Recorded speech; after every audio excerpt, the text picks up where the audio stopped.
ఓం పూర్ణమదః పూర్ణమిదం పూర్ణాత్ పూర్ణముదచ్యతే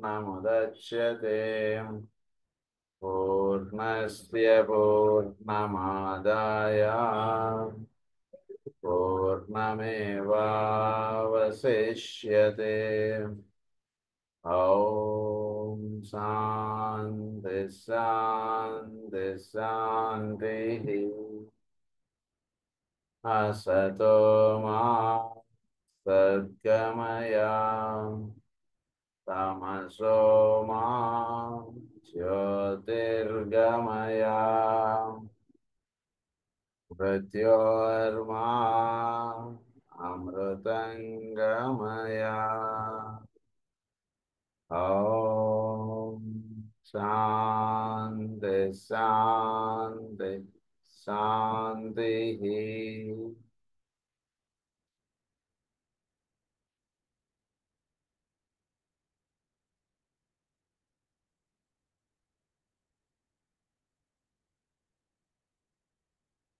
ఆత్మికత అన్నటువంటి మనకి నిత్య జీవితంలో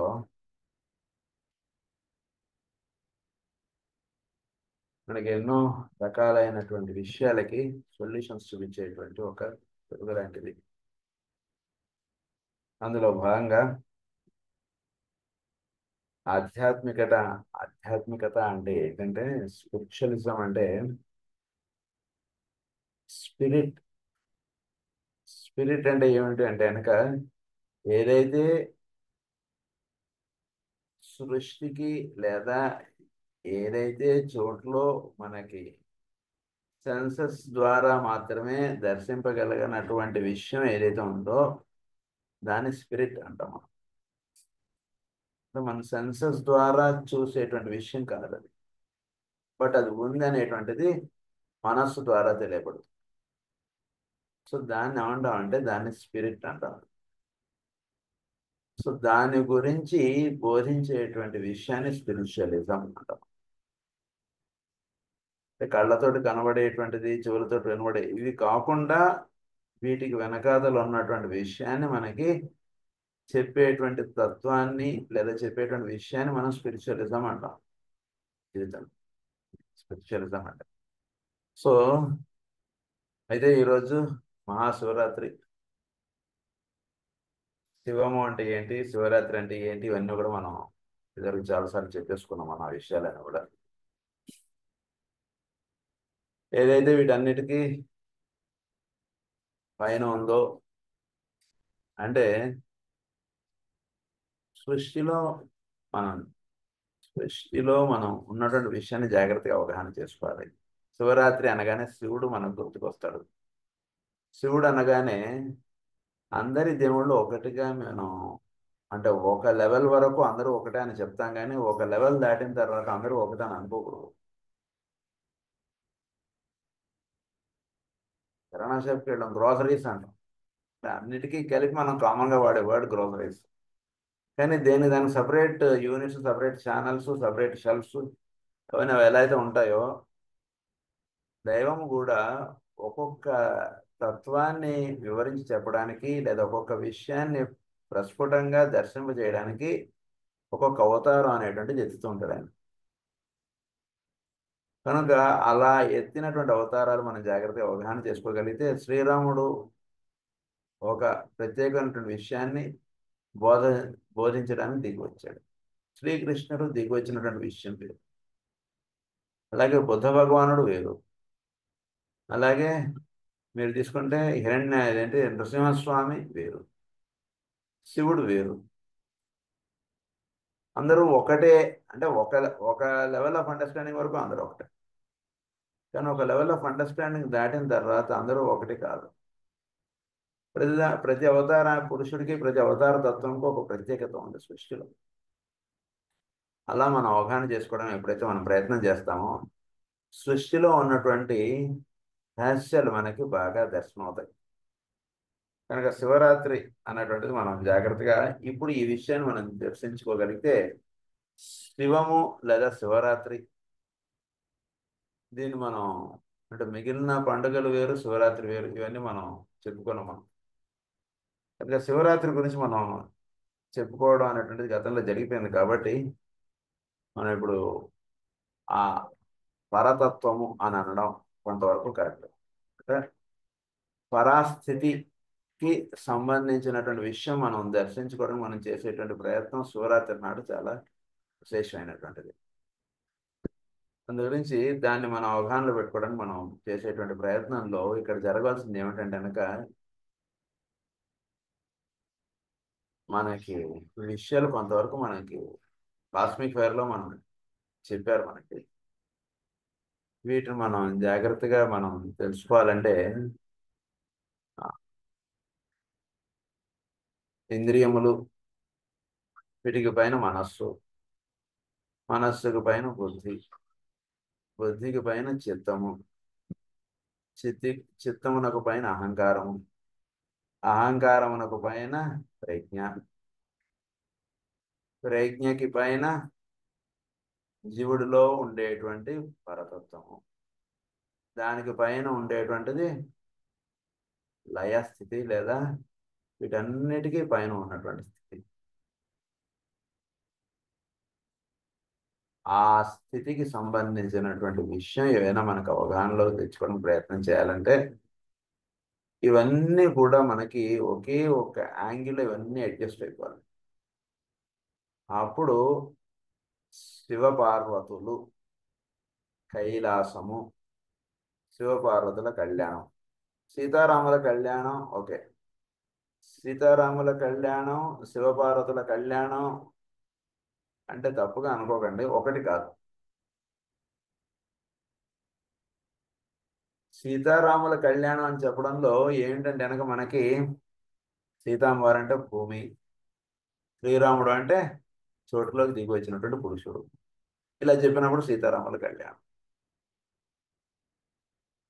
అదే శివపార్వతుల కళ్యాణం అంటే ఈ సృష్టి ఇదంతా కూడా దేని నుంచి అయితే దిగి వచ్చిందో దాన్ని మూల ప్రకృతి అంటాం. ఆ మూల ప్రకృతిని పార్వతిగా చెప్తారు.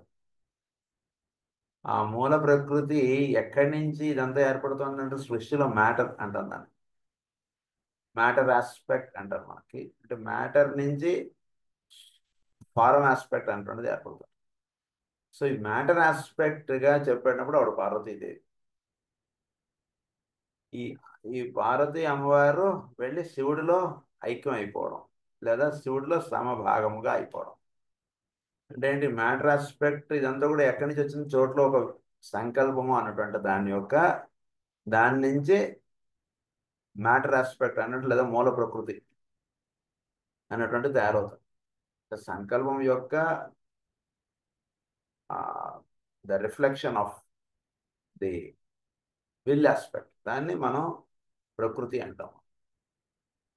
ఆ సంకల్ప శక్తితోటి ఇది రెండు ఐక్యం అయిపోయినప్పుడు రెండు సమభాగముగా ఉంటాయి. దాన్ని ఏమంటారంటే శివపార్వతుల కళ్యాణం. శివుడిగా దిగొచ్చినటువంటి వాడు పరమాత్మలో భాగంగా అయిపోవడం. దాన్నే మనకి మిథున రాశి యొక్క లక్షణముగా చెప్తారు. దాన్నే మనం మీనరాశి యొక్క విశిష్టతకు చిహ్నముగా మనం చెప్తాం. అంటే వీటంతా మొత్తం మనకి తెలిసినది తెలియనిది మొత్తం అంతా కలిపేస్తే ఏమిటో అది శివుడు. ఆ తెలిసినది తెలియనిది మొత్తం కలిపితే శివుడు అన్నాం. ఆ తెలియని తనంలో నుంచి తెలిసేట్టుగా చేసి పెట్టేటువంటి తత్వాన్ని పార్వతీదేవి అంటాం. సో ఈ రెండు కూడా కలిసిపోయేటువంటి స్థితి మీనరాశి స్థితి. అందుగురించి ఆ స్థితిలోకి వెళ్ళిపోయినప్పుడు అక్కడ ఉండేది ఏంటంటే శివపార్వతుల కళ్యాణం. ఇద్దరు సమముగా అయిపోయారు ఇద్దరు. ఆ స్థితిని రిప్రజెంట్ చేయడం మనకి ఏమని సూచిస్తారంటే రెండు చేపలు ఒక దాని నోరు ఒక దాని తోకలో కలిసిపోవడం, రెండు సర్కిల్గా అయిపోతాయి. ఆ సర్కిల్గా అయిపోయేటువంటి స్థితిని శివము అంటాం, శివపార్వతులు అంటాం దాన్ని. ఆ స్థితికి సంబంధించినటువంటి పర్వదినం శివరాత్రి. అంటే ఇది ఎంత లోపల ఎక్కడో అంతర్లోకాల్లో జరిగేటువంటి కథ ఇదంతా కూడా. బహిర్లోకాల్లో జరిగేటువంటి కథ కాదు, బహిర్లోకాలకు సంబంధించినటువంటి విషయములు కావు ఇవి. అందు గురించి ఆ స్థితికి సంబంధించినటువంటి విషయము కాబట్టి దాంట్లోకి వెళ్ళిపోవడానికి జీవుడు చేయవలసినటువంటి ప్రయత్నం ఏమిటంటే, జీవుడిలో ముఖ్యముగా భౌతికత్వము, భౌతిక పదార్థము, వీటన్నిటికీ పైన ఉన్నటువంటి స్థితి కాబట్టి వాటన్నిటికీ పైన ఉన్నటువంటి స్థితికి తీసుకెళ్ళిపోవడానికి ముందు ఏమని చెప్తారు కనుక, మీరు వీటిని పట్టించుకోకుండా. అంటే ఇవన్నీ ఏవి శివుడి గుడికి వెళ్ళడం వేరు, విష్ణు గుడికి వెళ్ళడం వేరు. శివుడిని అర్చించేటువంటి విధానం వేరు, విష్ణువుని అర్చించేటువంటి విధానం వేరు. రెండింటికి తేడా ఉంది. శివుడిని అర్చించడంలో మనం ప్రధానంగా జలములు వాడతాం. విష్ణువుని అర్చించడంలో ప్రధానంగా పుష్పములు, పండ్లు, వీటిని ఎక్కువ వాడతాం మనం. శివుడిని అర్చించడంలో పంచామృతాలు ఎక్కువ వాడతాం మనం. తర్వాత భస్మాన్ని వాడతాం, తర్వాత అన్నాన్ని వాడతాం.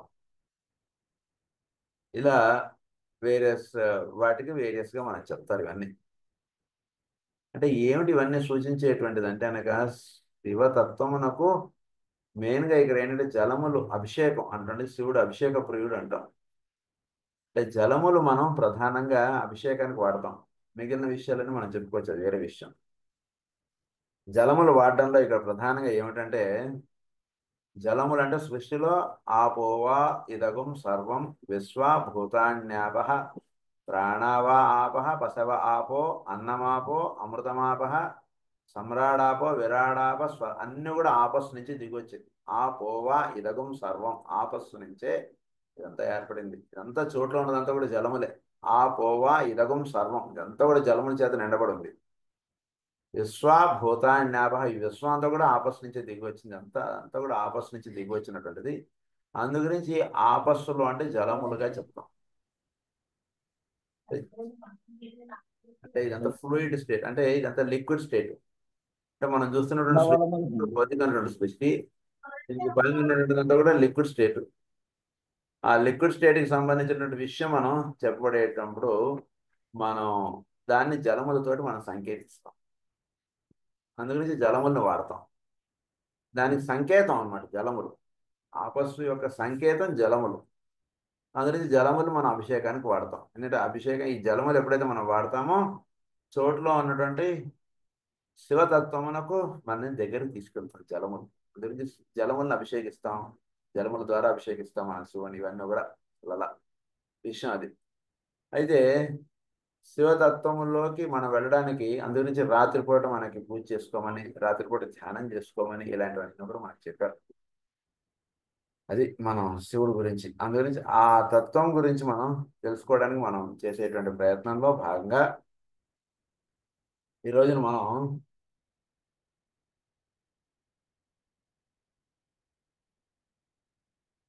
టి.డబ్ల్యూ. లెడ్బెటర్ గారు రచించినటువంటి the hidden side of things. అంటే చోట్లో ఈ సృష్టి లేదా చోట్లో ఉన్నటువంటి పదార్థమునకు వీటికి కారణముగా ఉన్నటువంటి దాన్ని the hidden side of things అంటారు. దాని గురించి చెప్పేటువంటి విషయం ఇది అర్థం. దాన్ని ద హిడెన్ సైడ్ అంటారు. ఆయన ఇదంతా ఏం లేదు, పరతత్వం గురించి మాట్లాడేటువంటి విషయం ఇదంతా కూడా ఇందులో. సో అంటే ఇదంతా సృష్టి యొక్క వ్యక్తమునకు మూలముగా ఉన్నటువంటి విషయం గురించి చెప్పేటువంటి. సృష్టి అంటే అమ్మవారు. అమ్మవారు ఎవరు వలన ఇదంతా జరుగుతుందంటే అయ్యవారు వలన. దాన్ని పరతత్వం అంటారు, దాన్ని అవ్యక్తము అంటారు. అయ్యవారు ఎప్పుడు అవ్యక్తంగా ఉంటారు, అమ్మవారు వ్యక్తంగా ఉంటుంటారు. అది నుంచి మనకి బొమ్మలు వేసేటప్పుడు కూడా అమ్మవారు మనకి శ్రీచక్రం దాని బొమ్మ మీద వేసినప్పుడు కూడా అమ్మవారు ఇలా కూర్చున్నట్టుగానే అయ్యవారు వెనకతలు పడుకున్నట్టుగానే వేస్తారు.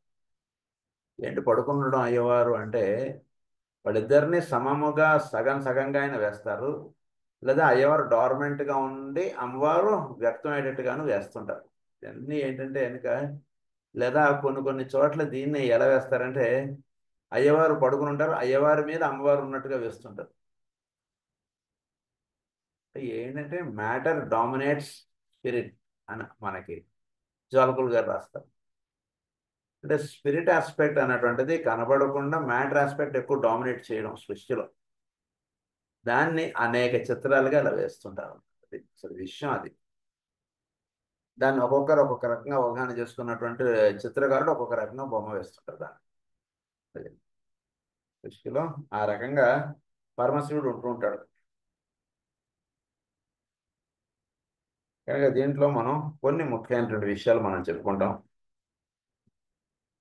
Besides all this, it opens up a new world to us in regard to our everyday life, a new world which is at a part of the world. It shows us that, as I began by saying, there's a hidden side of to everything, and that our most ordinary actions often produce as results of which without this study we should never have known. అంటే ఈ సృష్టిలో ప్రతి దానికి కూడా దాని వెనకాతల కారణం అనేటువంటిదిగా ఉంటుంది. దాన్ని చూడడం అనేటువంటిది అభ్యాసం చేయాలి మనం ఇప్పుడు కూడా. అంటే వీటన్నిటికీ వెనకాతల ఒక కారణం అనేటువంటిది ఉంటుంది. ప్రతి పనికి కూడా శివాజ్ఞ లేనిది చీమైనా పుట్టదు అంటారు. అంటే దాన్ని మనం ఏమనుకోవాలంటే కనుక సృష్టిలో ఒకటి జరగాలంటే దానికి కారణం వెనకాతల ఉందండి అని చెప్తామంట. దాన్ని ఏమంటాం అంటే శివుడు ఆజ్ఞ లేనిది చీమైనా పుట్టదు అంటే భూమి మీద ఒక చిన్న ఇది జరగాలన్నా సరే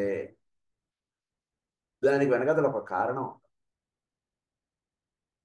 అలాగే మన జీవితంలో ఏ చిన్న స్టెప్ మన లైఫ్లో ఏదైనా జరుగుతుంది అంటే దాని వెనకాతల ఒక కారణం ఉంటుంది. ఊరినే ఏదో క్యాజువల్గా లైఫ్లో ఏది జరగదు మనకి, బాగా గుర్తుపెట్టేసుకో. Nothing goes casual in our life. దానికి కూడా ఒక కారణం ఉంటుంది. పూర్వ జన్మలో మనం చేసినటువంటివి ఈ జన్మలో మనకు అడుగులు పడేటువంటి వాటికి కారణాలుగా ఉంటాయి. చిన్నదైనా సరే, చిన్న మాట ఎదుటివాడి దగ్గర నుంచి మనం పడినా దానికి ఒక కారణం ఉంటుంది. ఒక చిన్న ఒకడు ఎవరైనా సరే మనం మెచ్చుకున్నా దానికి ఒక కారణం ఉంటుంది. మనకి ఒక జస్ట్ ఒక 10 రూపీస్ మనకి గెయిన్ అయినా దానికి ఒక కారణం ఉంటుంది. ఏదో క్యాజువల్గా 10 రూపీసే కదా దాన్ని ఏముంటుంది, దాని గురించి ఎంత ఉంటుందా అని అనుకుంటాం. మనకి తెలియకుండా చాలా జరుగుతుంటాయి సృష్టిలో. సో సృష్టిలో అంటే మనం ఒక సింగిల్ యూనిట్ ఆఫ్ లైఫ్ మనం తీసుకున్నాం సృష్టిలో. దీనిలో ఈ లైఫ్లో జరిగేటువంటి ప్రతి దానికి కూడా ఒక కారణం అనేటువంటిది ఉంటుంటుంది. ఏమీ ఇది కారణం లేకుండా ఏ సింగిల్ మూమెంట్ కూడా లైఫ్లో జరగదు. అయితే లైఫ్ లీడ్ చేస్తున్నప్పుడు ఇఫెక్ట్స్ని మనం చూస్తుంటాం. ఇఫెక్ట్స్ని చూసి మనం జరుగుతున్నటువంటి దాన్ని అవగాహన చేసుకుని మనం ప్రయత్నం చేస్తాం. అక్కడ మనం ఎప్పుడు ఫెయిల్ అవుతుంటాం. మనం ఇఫెక్ట్స్ని ఎప్పుడు మనం పట్టుకున్నప్పుడు మనకి ఎప్పుడు సొల్యూషన్స్ రావు. హిడెన్ సైడ్ ఆఫ్ థింగ్స్లో ఏదైతే ఉందో దాన్ని పట్టుకున్నప్పుడు మాత్రమే మనకు సొల్యూషన్స్ వస్తాయి. వేరే వాటిలో సొల్యూషన్స్ రావు మనకి ఎప్పుడు కూడా. హిడెన్ సైడ్గా ఏవైతే ఉన్నాయో వాటిని మనం అవగాహన చేసుకుని మనం ఎప్పుడు ప్రయత్నం చేయాలి. అంటే ఇది ఈ రకంగా జరుగుతుందంటే దీని వెనకాల కారణం ఏమిటనేటువంటిది మనం వెనక్కి వెళ్ళాలి. వెళ్ళడానికి ఎప్పుడైతే మనం ప్రయత్నం చేస్తామో అప్పుడు మనకు సొల్యూషన్స్ దొరుకుతాయి. అది ఆ విషయం ఆయన చెప్పడం ప్రారంభిస్తున్నారు ఇప్పుడు.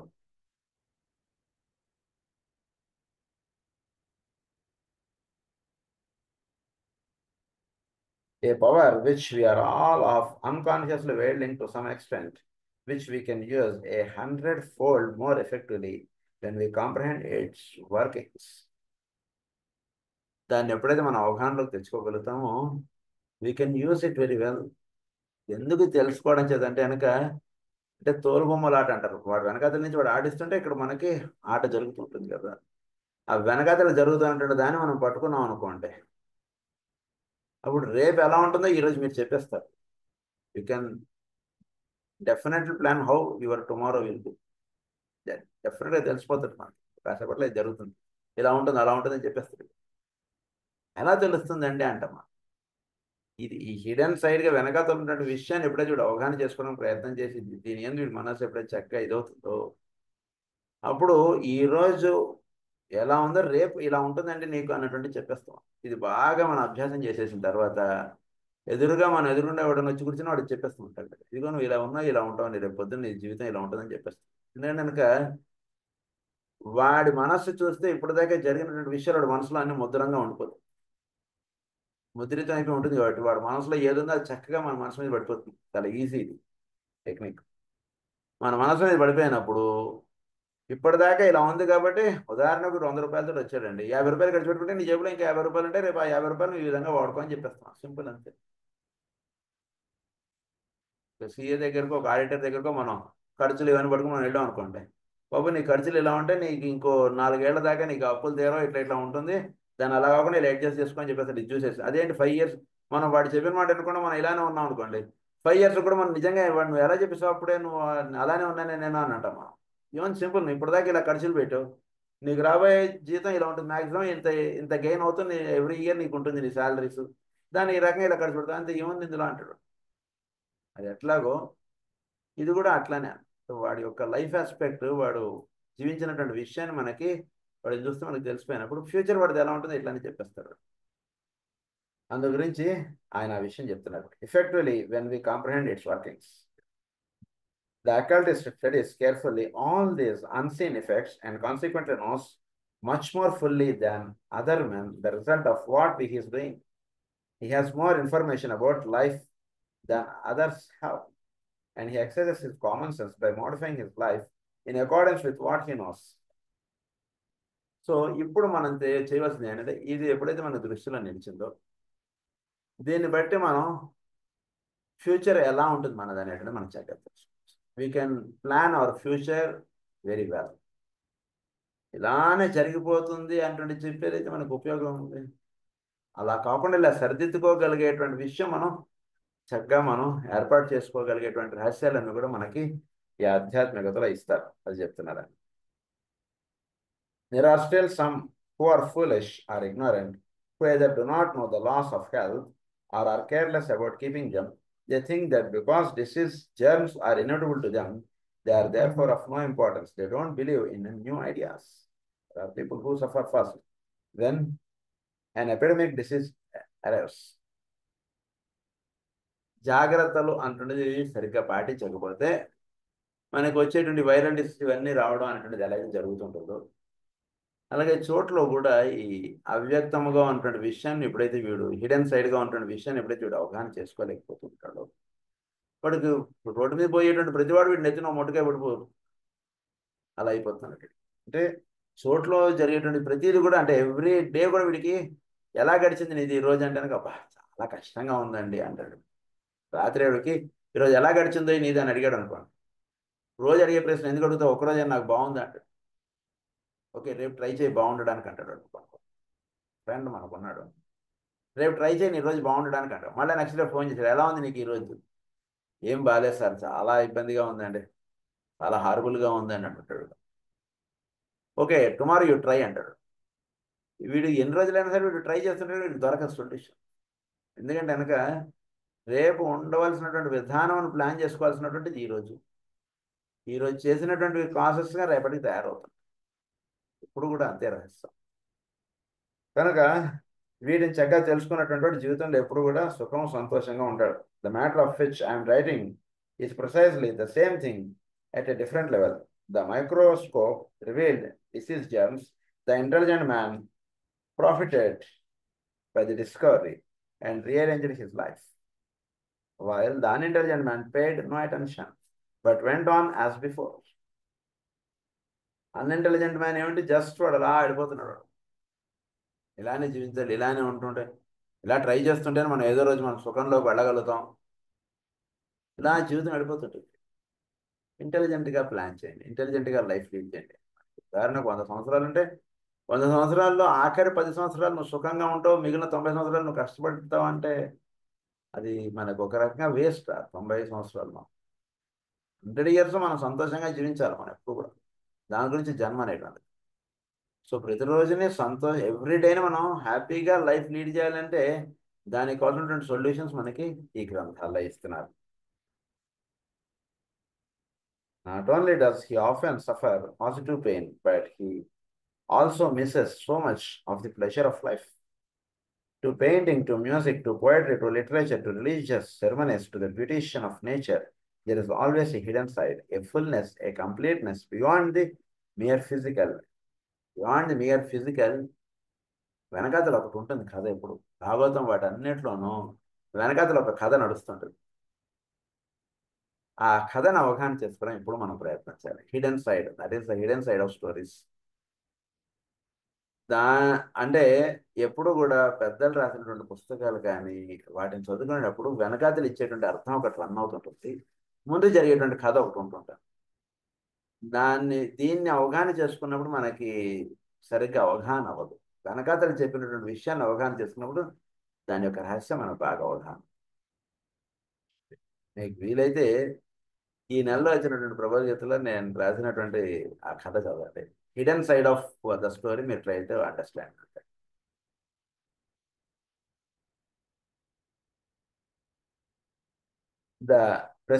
The perceptions exist in every human being, though as yet undeveloped in most. So, to unfold them means generally a good deal of time and hard work, but it is exceedingly well worthwhile. Only let no man undertake the effort unless his motives are absolutely pure and unselfish. For he who seeks wider faculty for any but the most exalted purposes will bring upon himself a curse and not a blessing. ఎప్పుడు కూడా మనం జీవించవలసినటువంటి విధానం ఎప్పుడు కూడా సరైనటువంటి పద్ధతిలో మనం ఏర్పాటు చేసుకోవాలి. ఎందుకంటే ప్రతిదీ కూడా మనకు ఒక కర్స్గా మనం జరుగుతుంటుంది. జనరల్గా మన లైఫ్లో ఏంటో సార్ చాలా హారబుల్గా ఉందని సిచ్యువేషన్ అనుకుంటుంది. హారబుల్గా ఉండేటువంటి సిచ్యువేషన్లో నుంచి మనం బ్లెస్సింగ్గా ఉండేటువంటి రోజుల్లోకి మనం వెళ్ళిపోవాలి. అంటే ఎందుకు ఈరోజు మనకు హారబుల్గా సాగుతోంది అనేటువంటి ప్రశ్న మనం జాగ్రత్తగా మనం వేసుకుని మనం సెట్ చేసుకుంటే దాన్ని బ్లెస్సింగ్గా ఎలా మార్చుకోవచ్చు అనేటువంటి రహస్యం మనకు దొరుకుతుంది. ఎప్పుడు కూడా సొల్యూషన్ ఎప్పుడు కూడా కాజ్ అన్నటువంటి దాన్ని మీరు పట్టుకున్నప్పుడు సొల్యూషన్ దొరుకుతుంది. ఎఫెక్ట్ని పట్టుకున్నప్పుడు ఎప్పుడు కూడా సొల్యూషన్ దొరకదు. But the man of affairs who has no time to spare for a sustained effort to evolve powers within himself is not thereby debarred from sharing in some of least of the benefits derived from culture. We must try to understand as much as we can of the world in which we live. We must not fall behind in the march of evolution. There is difference, however, between theoretical acquiescence and actual realization, and I have thought that it might help students somewhat towards the grasp of the realities to have a description of the unseen side of some of the simple transactions of everyday life as they appear to clairvoyant vision. Clairvoyant vision అనేటువంటిది ఒకటి అంటే జాగ్రత్తగా అవగాహన చేసుకోవాలి. ఎదుటివాడు మాట్లాడినటువంటి పదాలని మనం పట్టుకోవడం ఒకటి. అంటే just you take an example of one day in our life, అంతే. ఎక్కువ ఏం తీసుకోకర్లేదు. ఇది అర్థం అవ్వాలంటే అంటే ఈయన చెప్పినటువంటి దృష్టిలో మనం రోజును గడిపినప్పుడు మీకు అవగాహన అయ్యేది వేరు. లేకపోతే ఏమవుతుందంటే మనకు అవగాహన అయ్యేది ఒకటి రకంగా. ఉదాహరణకు ఒక రోజు మనకు జరిగినటువంటి విషయాన్ని మీరు జస్ట్ గడిచినది మీరు తీసుకుంటే మీరు ఎగ్జాంపుల్గా మీకు తెలియబడేటువంటి విషయం ఏంటంటే పలానాప్పుడు లేచాను, ఏదో వాడితో ఏదో ఇట్లా మాట్లాడాను, వాడితో ఇట్లా అన్నాడు, ఇట్లా ఏదో మనకు మామూలుగా గ్రాఫికల్ పిక్చర్ ఇలా ఉంటుంది మన మైండ్లో. ఓకే, ఇప్పుడు ఈయన హిడెన్ సైడ్గా ఉన్నటువంటి విషయాన్ని మీరు అవగాహన చేసుకోవడానికి మీరు వస్తున్నప్పుడు, ఉదాహరణకి మీరు ఒక పని మీద వెళుతున్నారు, వాడు వెళ్ళొద్దు అని చెప్తారు. వెళ్ళొద్దు అని చెప్పినప్పుడు మీరు ఆ పనికి వెళ్ళాలి అని మీకు అనిపించినప్పుడు ఇప్పుడు వెళ్ళొద్దా వెళ్ళాలా? ఎదుటివాడు చెప్పింది యాజిటీస్గా ఫాలో అయిపోవాలా లేదా వెళ్ళాలా? ఇలాంటి చిన్నది ఒక ఎగ్జాంపుల్. లేదా ఒక పని మనం చేద్దామని మనం పూనుకున్నాం, అడ్డం వస్తుంది. పని చేద్దాం అంటే ఎదురు అడ్డు వస్తుంది, ఆ పని జరగకుండా ఏవోటి అడ్లు పడుతుంది. అప్పుడు ఆ పని చెయ్యాలనా వద్దనా అంటుండే ప్రశ్న మనం వేసుకున్నప్పుడు దానికి జాగ్రత్తగా సమాధానం అంటున్నది వెతికి మనం జాగ్రత్తగా చూసుకుంటే పని చెయ్యాలో వద్దో మనకు చక్కగా తెలుస్తుంది. ఎలా తెలుస్తుందండి అంటే కనుక ఈ పని వలన జరగబోయేటువంటి లాభం ఏమిటి, జస్ట్ దీనివల్ల ఏంటి, మనం what is the benefit or what is the result that we're expecting with this work. అంటే ఏదో మనం ఇలా ఏదో వేసుకుంటాం, ఏబిసిడి ఇలా ఏదో వేసుకుంటాం. ఉదాహరణకు ఒక ఎగ్జాంపుల్ చెప్తాను. ఒకసారి ఊరు వెళ్ళవలసినటువంటి పరిస్థితి ఉంది నాన్నగారికి. పెద్ద కాన్ఫరెన్స్ వెళ్ళి అక్కడ మాట్లాడాలి, దాంట్లో ఉంది. ఇంతలో రేపు ప్రయాణం అనగా ఈరోజు మన ట్రస్ట్లో ఒకళ్ళకి బాగా అనారోగ్యంగా ఉంది. వాళ్ళు సరే తగ్గట్లేదు, వాళ్ళు ఇంటికి వచ్చారు, మన ఇంటికి వచ్చారు. సరే వాళ్ళు ఉండమన్నారు ఆ రోజు. సరే మందులు వేస్తున్నారు, ఇంకా జ్వరం ఏవో చాలా ఉండేవాళ్ళు, వాళ్ళకి అనారోగ్యం ఇంకా తగ్గలేదు. ఇటేమో అక్కడ వాళ్ళకి అపాయింట్మెంట్స్ ఇచ్చారు, వాళ్ళు డేట్ అంతా ఫిక్స్ చేసేసుకున్నారు, అంత ఇదైంది. ఇప్పుడు వెళ్ళాలా వద్దా? మామూలుగా అక్కడేమో వాళ్ళు ఫోన్ చేసి రమ్మంటున్నారు, వీళ్ళు బయలుదేరాలి, ఇంకా కాసేపట్లో ట్రైన్ ఎక్కాలి. వీడికేమో పరిస్థితి బాగాలేదు. అప్పుడు మనం ప్రశ్న వేసుకుని చూసినప్పుడు జాగ్రత్తగా అప్పుడు నాన్నగారు ఏం చేశారంటే ప్రయాణం కట్టారు, ట్రైన్కి బ్యాగ్ అవన్నీ తీసుకుని వెళ్ళారు. కానీ రైల్వే స్టేషన్కి వెళ్ళారు, కానీ ట్రైన్ ఎక్కకుండా వచ్చేసారు జస్ట్ అంతే. ఎందుకు అలా వెళ్ళారంటే ఈవిడ దగ్గర ఆగిపోతే అయ్యో నా గురించి ఆయన అంతమంది ఆయన గురించి వెయిట్ చేస్తున్నారు, నేను వెళ్ళకుండా ఇక్కడ ఆగిపోయారే అటువంటి బాధ వీడికి కల్పించకూడదు. అక్కడ మనం వెళ్ళకపోయినా పని అవుతుందా? ఫస్ట్ అది ప్రశ్న వేసుకుంటాం. మనం అక్కడ వెళ్ళకపోయినా పని అవుతుంది అంటే మనం వెళ్ళక్కర్లేదు అన్నమాట. మనం ఇక్కడ ఉండకపోతే పని అయిపోతుందా? అప్పుడు ఉండక్కర్లేదు అన్నమాట. చాలా ఇది చాలా సెటిల్ పాయింట్గా ఉంటుంది లైఫ్. ఒక ఎగ్జాంపుల్ చెప్తాను, దీనికి సంబంధించిన ఎగ్జాంపుల్స్ ఇంకో 2, 3 చెప్పగలను. ఇక్కడ మనం ఉండకపోయినా పని అవుతుందంటే ఇక్కడ ఉండరు వాళ్ళు. అక్కడికి వెళ్ళకపోయినా పని అవుతుందంటే వెళ్ళరు వాళ్ళు. ఇది జాగ్రత్త, ఇది జాగ్రత్తగా ఇది సాధన చేసుకుని మనం వస్తుంటే దీన్ని మనం తెలుసుకోగలం. అప్పుడు మనం ఒక పని చెయ్యాలా చేయకూడదా అంటే మనం నిర్ణయించుకోగలుగుతాం చాలా తేలిగ్గా. ఈ పని చేయడం వలన బెనిఫిట్ ఏమిటి, ఈ పని చేయకపోవడం వలన బెనిఫిట్ ఏమిటి, అంటే చేస్తే చాలా బాగుంటుంది, అది ఉంటుంది, ఇది ఉంటుంది అనేది చెప్తాను. కానీ మనం అది బాగుంది కదా, అంతా బాగుంది కదా అని మనం ప్రయత్నం చేస్తాం పని, అదేమో పని అవ్వదు మనకి. సో దేన్ని బట్టి ఇప్పుడు డిసైడ్ చేసుకోవాలి మనం పనులను మనం చేసేటప్పుడు చేయకూడదు అంటే ఒకటే ఒక కారణం, మనం చేసేటువంటి పనుల వలన ఎవరికి ఇబ్బంది లేదు, ఏమీ ఇబ్బంది అవ్వదు అన్నటువంటిది ఉంటే ఆ పని చేయడానికి ముందుకు వెళ్ళండి. ఈ పని చేయడం వలన ఎవరైనా ఇబ్బంది పడతారు అంటున్నదంటే ఆ పని చేసేటప్పుడు ఒక నిమిషం ఆగండి, జస్ట్ వెయిట్. మనమైనా సరే మనం ఇబ్బంది పడతాం అని అనుకుంటే ఆగండి. అయ్యా సరే కష్టపడకపోతే ఎలాంటి ఫలితం? కష్టపడచ్చు, కానీ రోజుకి 20 గంటలు వాడికి తాకట్టు పెట్టేంత కష్టం మనం పడటం అవసరమా మన లైఫ్కి? ఒక ఉదాహరణ. అలాంటిది ప్రశ్న మనం వేసుకుని చూసుకోవాలి. మన కెపాసిటీకి మించి మనం కష్టం అనేటువంటిది మనం పెట్టుకోకర్లేదు ఎప్పుడు కూడా. మనకు భగవంతుడు ఇచ్చేది అంటే భగవంతుడు అన్నటువంటి పదం మీకు ఈ గ్రంథంలో ఎక్కడ కనబడదు అసలు. ఎందుకంటే కనుక జరుగుతుండేటువంటి విషయాన్ని సెలెక్ట్ చేసుకునేది మనమే యాక్చువల్గా. దాన్ని ఎట్లా నువ్వు సెలెక్ట్ చేసుకుంటున్నావు అనేటువంటి దాని రిజల్ట్ దాన్ని బట్టి ఉంటుంది. లోపల ఉండేటువంటి వాడు డైరెక్ట్ చేసేది ఒక రకంగా ఉంటుంది. వీడు లోపల ఉండేటువంటి వాడు చెప్పినటువంటి విషయం వీడు సెలెక్ట్ చేసుకుంటాడా, లేదా వీడి యొక్క లోవర్ ప్లేన్స్ వీడిని లాగుతున్నటువంటి విధంగా వీడు వెళ్ళిపోతుంటాడా, మన వరకు మనం చెప్పుకోవాలంటే. సో దీని మీదే రిజల్ట్ అనేటువంటిది ఉంటుంది, కానీ ఇంకా వేరే పైన ఒకరు కూర్చొని రిజల్ట్స్ వేస్తూ కూర్చోడం, మార్క్స్ వేస్తూ కూర్చోడం అంత పని ఉంటుంది, అంత టైం ఉంటుంది ఆయనకి. సృష్టిని అన్నిటికీ మూలంగా ఉన్నటువంటి వాడు అన్నాం మనం శివుడు. అంటే ఏంటి, ఇలాంటి సౌరమండలాలు ఎన్ని ఉన్నాయో ఆయన చుట్టూతా. ఒక్కొక్క సౌరమండలంలో ఎన్నో గ్రహాలు ఉన్నాయి. ప్రస్తుతం మన సౌరమండలానికి 7 గ్రహాలు అంటాం, 9 గ్రహాలు అంటాం. ఇంకా చూడవలసినటువంటి గ్రహాలు ఇంకా చాలా ఉన్నాయి అన్నారు మాస్టర్ గారు. మొత్తం 33 గ్రహాలు ఉన్నాయని చెప్పేశారు మన సౌరమండలంలో. ఇంకా అవన్నీ తెలియడానికి ఇంకా టైం పడుతుంది. సో ఒక గ్రహంలో ఎంత కోటాను కోట్ల మనుషులు ఉన్నారు?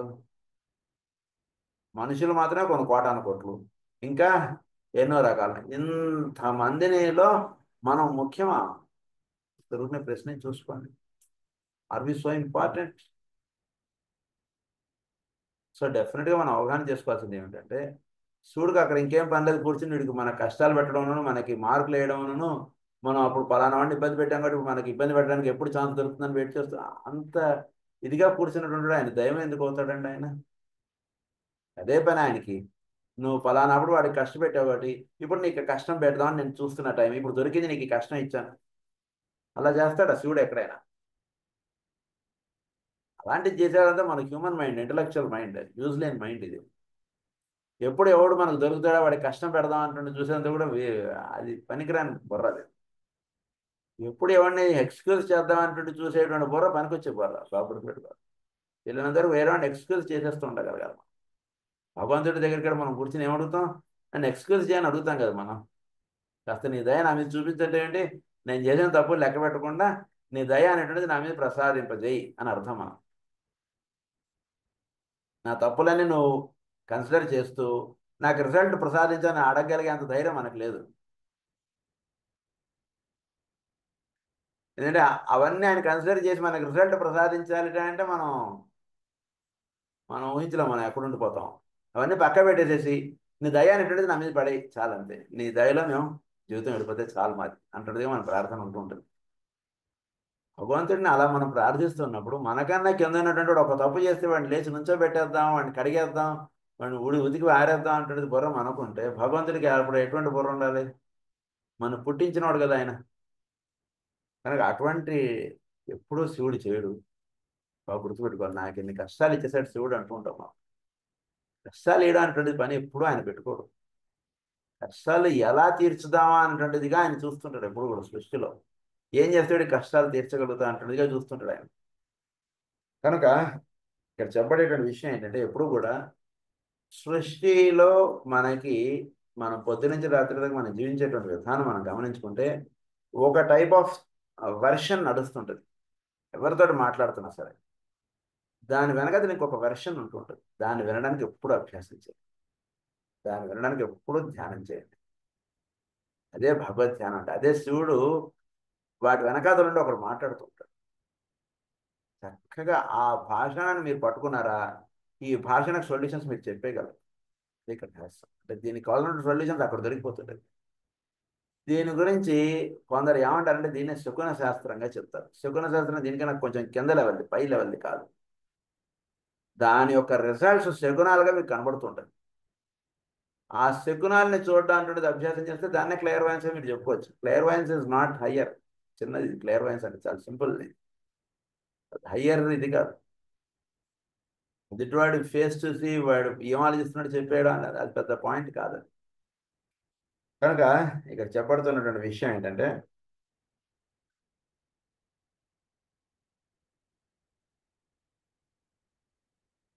సృష్టిలో మనకి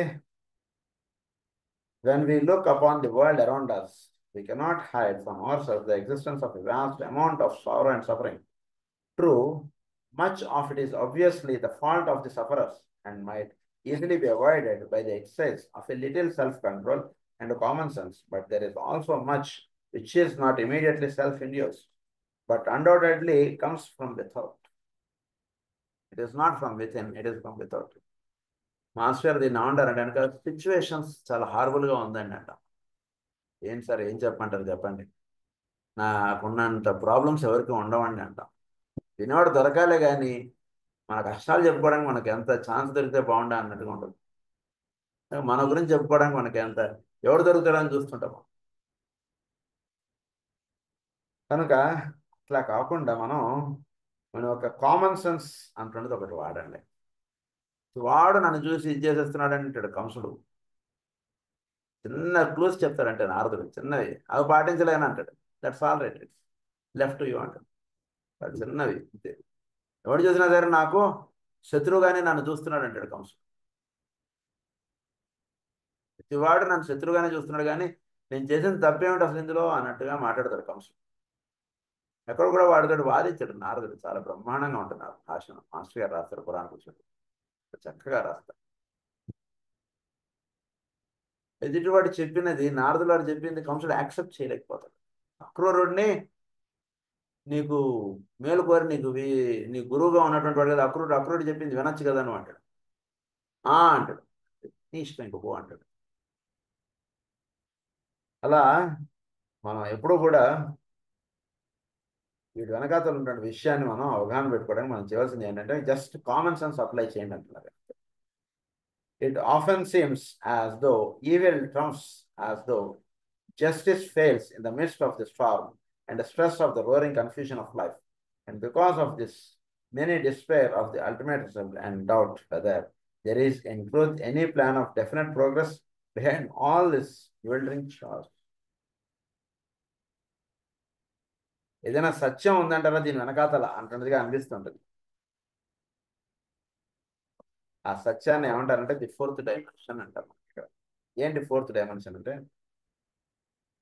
because the easiest way for most people to arrive at a realization of the fourth dimension of space is to develop within themselves the power of astral sight.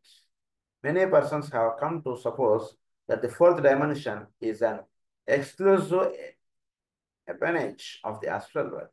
A little thought will show that this cannot be so. Fundamentally, there is only one kind of matter existing in the universe, although we call it physical, astral, or mental, according to the extent of its subdivision and the rapidity of its vibration. అంటే చోట్లో మనం 3 sides of things, 3 ఉన్నాయి. ఇవన్నీ మూడిట్లు మనం చెప్తాం. మనం మామూలుగా physical, astral, ఇవన్నీ మన సాలిడ్, లిక్విడ్, గ్యాషియస్, ఈ మూడింటి వరకు మనం చెప్తాం. ద ఫోర్త్ డైమెన్షన్, టోటల్ యాక్చువల్గా there are 7 dimensions. Fourth dimension అంటే ఈ మూడిటికి ఇంకొక డైమెన్షన్ ఉంది, మూడిటికి పైన. అంటే మామూలుగా మనం X axis, Y axis, Z axis వేస్తాం. ఒక పాయింట్ మనం పెట్టినప్పుడు 3 యాక్సిస్ వేస్తారు, ఎక్స్, వై, జెడ్ అని వేస్తాం. The fourth dimension of thing ఏమిటంటే కనుక, ఆ పాయింట్ మనం పెట్టినప్పుడు ఎక్స్, వై, జెడ్ వేస్తాం కదండి. ఆ point with respect to us ఏమిటి? చోట్ల మనం ఉన్నాం, చోట్ల మీరు ఎక్స్, వై, జెడ్ వేశారు, బాగుంది. విత్ రెస్పెక్ట్ టు అస్ గురించి చెప్పేటువంటి దాన్ని ఫోర్త్ డైమెన్షన్ అంటాం. మన పరముగా అంటే మనము అంటే ఇక్కడ నా ఉద్దేశం నేను అనేటువంటి ప్రజ్ఞ. నేను అనేటువంటి విషయం లోపల ఎక్కడైతే ఉందో దాని నుంచి దీనికి డైమెన్షన్ వేసేటువంటి దాన్ని ఫోర్త్ డైమెన్షన్ అంటారు. దాని గురించి ఇప్పుడు మనకు చెప్తున్నారు. దాన్ని హిడెన్ సైడ్ అన్నారు. అది మనకి కనబడకుండా ఉండేటువంటి విషయంగా ఉంటున్నది. దాని గురించి ఎక్స్ప్లెయిన్ చేస్తారు. Through our power of approaching them as change, it may perhaps help us a little in trying to understand this matter if we realize that what we call space is a limitation of consciousness, and that there is a higher level at which a sufficiently developed consciousness is entirely free from this. చోటు అంటుండే మనం ఏదైతే చెప్తున్నామో దీనికి వెనకాతలు ఒకటి ఉందండి. దిట్ is a limited consciousness. అంటే సృష్టిలో ప్రతిదీ కూడా కండిషన్డ్గా మనం ఉంటుంది. దీని వెనకాతలు ఉన్నాడు శివతత్వము అన్నటువంటిది.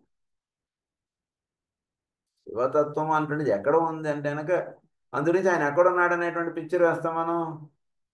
అందుగురించి మీరు కాశీకి వెళితే అక్కడ వాళ్ళు ఏమంటారంటే అది శ్మశానంగా చెప్తారు మీకు కాశీని వాళ్ళ సంకల్పంలో. చెప్తే కాశీ నగర పుణ్యక్షేత్రే అని అనరు వాళ్ళు. ఎందుకంటే శివుడు ఎక్కడ ఉంటాడంటే శ్మశానంలో తిరిగేవాడు శివుడు. శ్మశానం అంటే ఏమంటే అక్కడ ఏముంటుంది, అన్ని ఫిజికల్ మ్యాటర్ ఎక్కడైతే బర్న్ అయిపోతుందో ఆ ప్లేస్ను శ్మశానం అంట. బర్న్ అయిపోయి అక్కడ మిగిలేది అంటే అక్కడ బూడిది. శ్మశానంలో ఏముంటుంది, బూడిది ఉంటుంది, ఇంకేముండదు అక్కడ. అక్కడ ఉంటాడు శివుడు. అంటే ఇవన్నీ కూడా వేటి నుంచి అయితే తయారవుతుంటుందో అక్కడ ఉంటాడు శివుడు. అందుగురించి భౌతికమైనటువంటి వస్తువుల్ని, విషయాల్ని చూసేటప్పుడు మనం ఎలా చూడాలంటే గనక దాన్ని చూస్తుండగా దాని వెనకాతలు ఉన్నటువంటి శివతత్వాన్ని చూడాలి. మనకి ఇది శివము అన్నారు. అది చూసినప్పుడల్లా కూడా మనకి ప్రసన్నమే ఉంటుంది తప్పితే టెన్షను లేదా కోపము, ఈర్ష్య, అసూయలు ఉండవు. శివము అంటే ఆనందము అంటారు. సంతోషము, సంతోషంగా ఉన్నటువంటి స్థితి ఏమిటంటే అక్కడ ఉన్నటువంటి విషయం ఇది కదా, దాని వెనకాల ఉన్నటువంటి విషయంతో వీడు లింక్ అయినప్పుడు వీడు సంతోషంకు పైన ఉంటుంది ఆనందం. సంతోషం, ఆనందం ఒకటి కాదు, బాగా గుర్తుపెట్టుకో. సంతోషమునకు పైన ఉండేటువంటిది ఆనందం. సంతోషం అంటే నా ఉదాహరణకి నా బోటి వాడి చేతికి ఒక పెన్ ఇచ్చారు మనం సంతోషపడతాడు, ఒక సెల్ ఫోన్ కొనిచ్చారు మనం సంతోషపడతాం. ఆనందపడడం అంటే ఏమిటి? ఒక వస్తువు ఇచ్చాడా తోటి సంబంధం కాదు. చాలా ఉదాహరణ, మనం గుడికి వెళ్ళొచ్చాం, లేదా తిరుమలకి వెళ్ళొచ్చాం, వెళ్ళి వచ్చి బయటకు వచ్చిన తర్వాత ఎలా ఉందండి అంటే, అలా బాగుంది సార్. ఏం బాగుంది సార్, 6 గంటల లైన్లో నుంచున్నాం అండి, కాళ్ళు లాగేస్తున్నాయండి, ఏంటో మీరు బాగుంది అంటారు కానీ అంటుందంటే, లేదు సార్ మీరు వెళ్ళి చూడండి. ఆ, బయటకు వచ్చరికి ఇంతకుముందు ఎన్నో టెన్షన్స్, ఎంతో బాధ, ఎంతో ఇదిగా ఉన్నటువంటి వాళ్ళం సార్, అలా దాన్ని ఆనందము. That is called bliss. ఇంగ్లీష్లో bliss. Happiness is different, joy joy is different, bliss is different, happiness is different. ఆ స్థితిని బ్లిస్ అంటాం. దానికి పైన ఉంటుంది ఇంకా జాయ్ అనేది.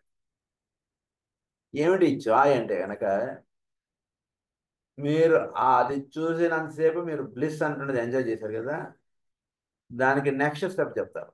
ఏమిటి నెక్స్ట్ స్టెప్ అంటే కనుక, ఉదాహరణకి శివరాత్రి నాడు శివపార్వతుల కళ్యాణం. ఆ కళ్యాణం చేస్తున్నంతసేపు మీరు ఉండరు ఇంకా అక్కడ. ఆ ఉన్నటువంటి స్థితిని ఏమన్నా జాయియస్ అంటారు. అంటే ఆ అమ్మవారు అయ్యవారు వాళ్ళని చూస్తూ మీరు అలా కరిగిపోతారు. ఆ కరిగిపోయేటువంటి స్థితిని ఏమంటారంటే కనుక జాయ్. దాన్ని వీడు అనుభవంలోకి తెచ్చుకున్నప్పుడు వీడు పొందేటువంటిది ఆనందం. దాన్ని వీడు ఫలితంగా పొందినప్పుడు వీడు పొందేటువంటిది సంతోషం. ఎలా పెట్టుకోవచ్చు. కనుక శివము అన్నటువంటి దేనికి సంబంధించినది? ఆ పైన చెప్పినటువంటి జాయ్కి సంబంధించినటువంటి శివము. ఆ స్థితికి సంబంధించి చెప్పేటువంటిదంతా కూడా జాయ్. దాన్ని శివము అన్నారు. కనుక శివము దగ్గరికి వెళ్ళాలి అంటే ముందు మీరు దేన్ని అర్చించాలి? ముందు నందిని అర్చించాలి. నందికి పూజ చేయాలి చెప్పారు. నందికి పూజ చేసిన తర్వాత శివుడికి పూజ చేయాలి. Because it is the vehicle. It is the vehicle of lot. అంటే మిమ్మల్ని ఆ తన్మయత్వము అన్నటువంటిది ఏదైతే ఉందో ఆ స్థితికి తీసుకెళ్లాలంటే మీకు నంది మిమ్మల్ని తీసుకెళ్ళేది. అంటే ఏంటి? దాన్నే మనకి ఏమని చెప్పారు? మనకి the I of the bull అన్నారు. దాన్ని బుల్ యొక్క కన్నుగా చెప్తారు. ట్వింకిల్స్ ఇన్ డార్క్నెస్. ఏంటి ఐ ఆఫ్ ది బుల్ అంటే ఏంటంటే, ఇప్పటి వరకు మీరు చూడనటువంటిది మీకు చూపిస్తుంది నంది. ఇప్పటివరకు మనం చూడనటువంటి విషయాన్ని మనకు చూపించేటువంటి దాన్ని నంది అన్నారు.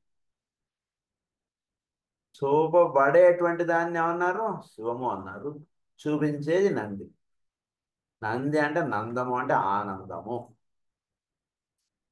సో దిస్ ఇస్ ఆనందము. శివుడిగా చెప్పినప్పుడు ఇది సంతోషము, ఇది ఆనందము. నంది ద్వారా శివుని చేరడం ఆనందము. శివము చేరినప్పుడు దాన్ని తన్మయత్వము అంటాం. దాన్ని జాయ్ అంటారు. దాన్ని శివము అంటాం. సో శివుడి దగ్గరికి వెళ్ళాలంటే నంది ద్వారా శివుణ్ణి చూడాలి. డైరెక్ట్గా శివుణ్ణి చూడలేము. అంటే ఏంటి? నందం అంటే ఆనందం అంటున్నది పొందిన తర్వాత అప్పుడు శివం పొందుతాడు.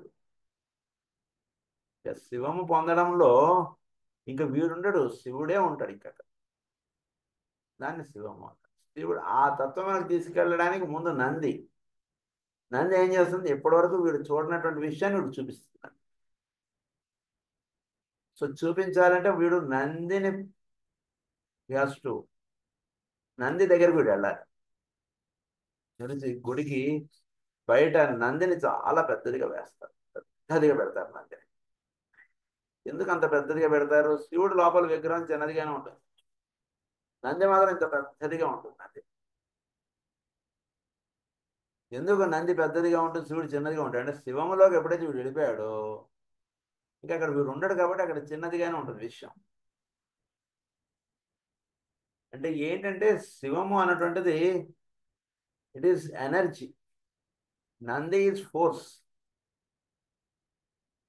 అది ఎనర్జీ. అది ఎనర్జీ అంటున్నది ఒక యూనిట్ అయినా అది ఎనర్జీనే. మొత్తం ద్రాక్షారామం వెళ్ళాం అనుకోండి, కానీ ఇది అలా పెరుగుతుంటుంది శివుడు.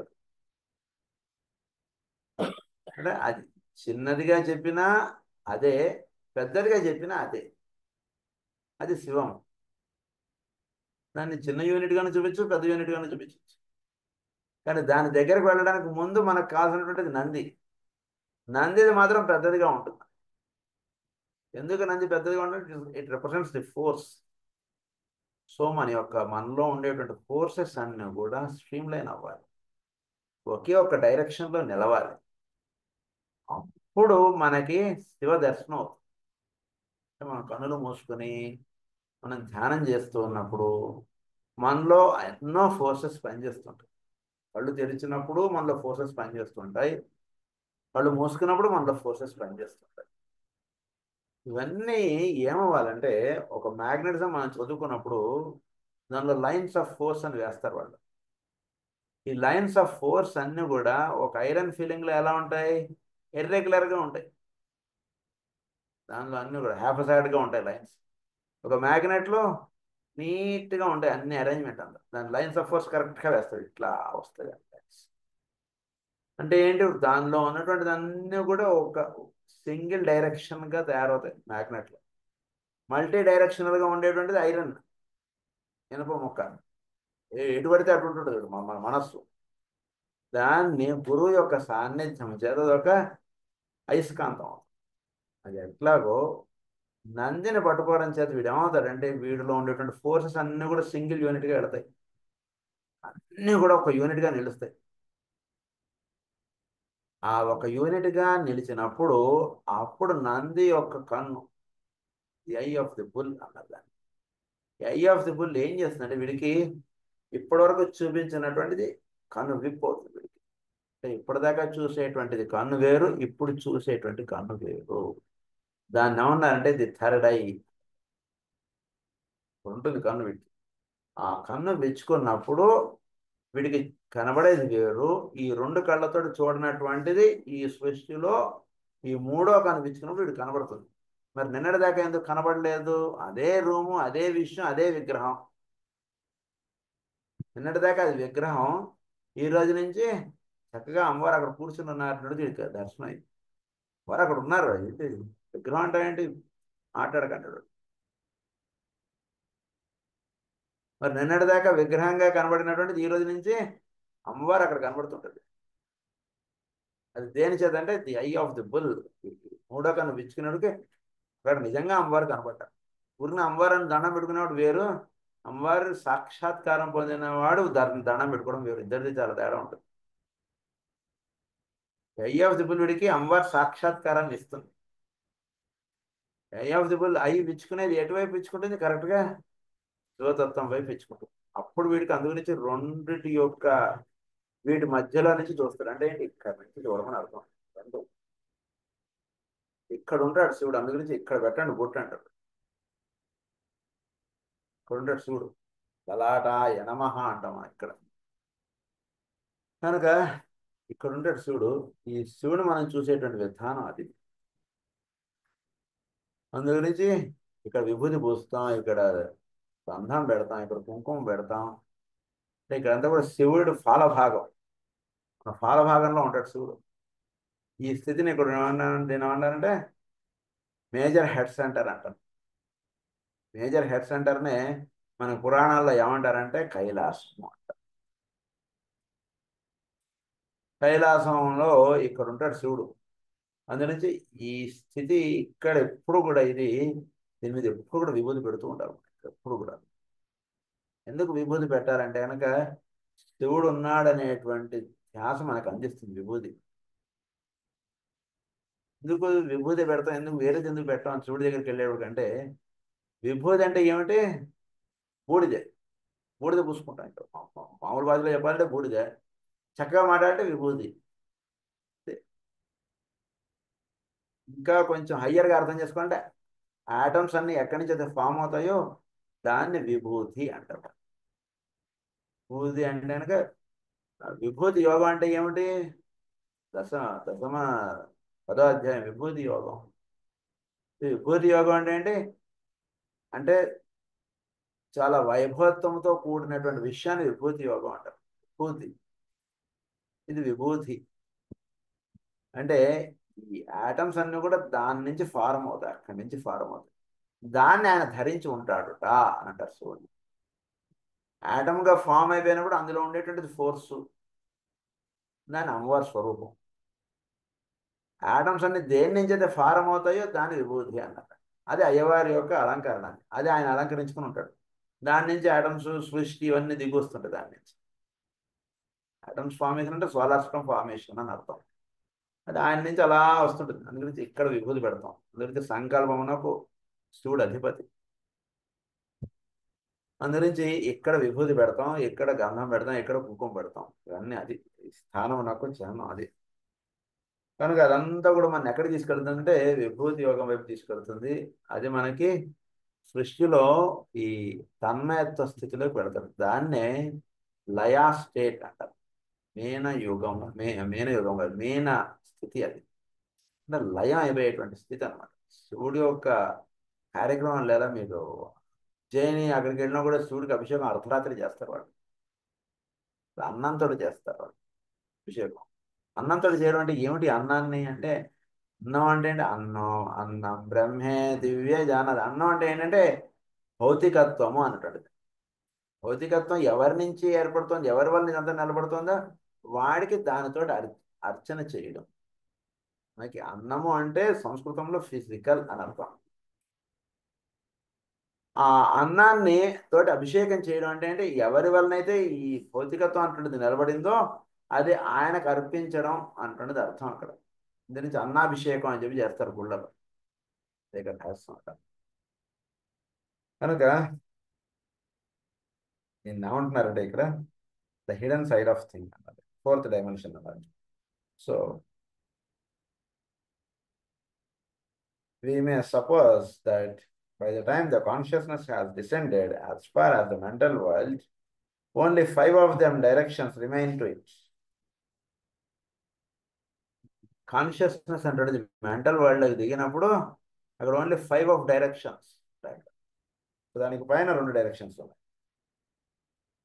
5 of directions.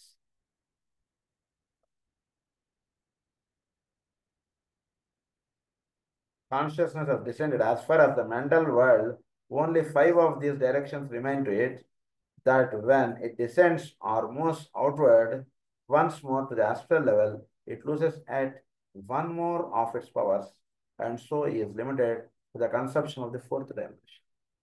So mental plane ke lodki is having 5 dimensions. Mental plane కన్నా ఇంకా కింద దిగినప్పుడు ఆస్ట్రల్ ప్లేన్ వచ్చినప్పటికి అది 4th డైమెన్షన్ గా చెప్పారు. ఆస్ట్రల్ అంటే ఏంటంటే వాళ్ళు పదాలు బాగా పెడతారు. నాకు అదే ఆస్ట్రల్ పైప్స్ అని పెడతారు. ఎందుకు పైప్కి ఆస్ట్రల్ పైప్ అని పెట్టేటోడు పేరు అంటే చాలా బాగా పెడతారండి వాళ్ళు పేర్లు బాగా. Astral indicates that which is cause of physical existence. So దాన్ని జలములుగా చెప్తాం అన్నమాట. సో మనకి ఈ జలముల నుంచి భౌతికత్వం అంటున్నది వస్తుంది కాబట్టి దాన్ని ఆస్ట్రల్ ప్లేన్ అంటారు. కనుక ఆస్ట్రల్ వరల్డ్ అంటున్న దాన్ని 4th డైమెన్షన్ గా చెప్పారు. ఆస్ట్రల్ డైమెన్షన్ గా పైన ఉంటుండే దాన్ని 5th డైమెన్షన్ గా చెప్పారు. That is mental world. And as we find our cells confined to the 3 with which we are familiar. So దీన్ని బట్టి మనం అవగాహన చేసుకోవాల్సింది ఏంటంటే ఒక భౌతికమైనటువంటి ఒక వస్తువు ఏర్పడినప్పుడు దానికి 3 డైమెన్షన్స్ మనం వేసాం. అది భౌతికత్వం దాల్చడానికి ముందు అది ఎక్కడుంది? That is the 4th dimension. ఉదాహరణకి ఆర్కిటెక్ట్ ప్లాన్ గీసిచ్చాడండి. ప్లాన్ గీసిచ్చిన తర్వాత దాన్ని భౌతికమైనటువంటి పోకుండా దాన్ని మనం X axis, Y axis, Z axis అనేది చూపిస్తాం కదా, అంతవరకు ఓకే. ఆ భౌతికమైనటువంటి ప్లాన్ వేయడానికి ముందు అది ఎక్కడుంది? ఆర్కిటెక్ట్ బుర్రలో ఉంది. That is the 4th dimension. ఆ బుర్రలోకి దిగడానికి ముందు అది ఎక్కడుంది? ఇంకా లోకాల్లో ఉంది. అలా అలా అలా అలా వెనక్కి వెళితే సౌరమండలంలో ఉంటుంది. That is the 7th dimension అని చెప్తారు. ఈ సౌరమండలం చోట్లో రిప్రజెంట్ అయినటువంటిది that is the 7th dimension. ఈ సౌరమండలంలో ఒక్కొక్కటి అలా దిగి వస్తుంటే అప్పుడు మీకు ఏర్పడేటువంటిది 3rd డైమెన్షన్, 2nd డైమెన్షన్, అట్లా వస్తుంది.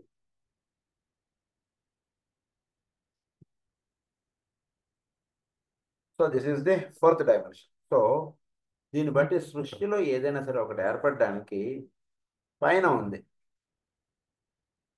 దాన్ని ఎప్పుడు కూడా అడ్రస్ చేయడానికి, దాన్ని ఎప్పుడు కూడా తెలుసుకోవడానికి ప్రయత్నం చేస్తుంది. That is the astral world అన్నదా, ఆస్ట్రల్ ప్లేన్ అన్నదా.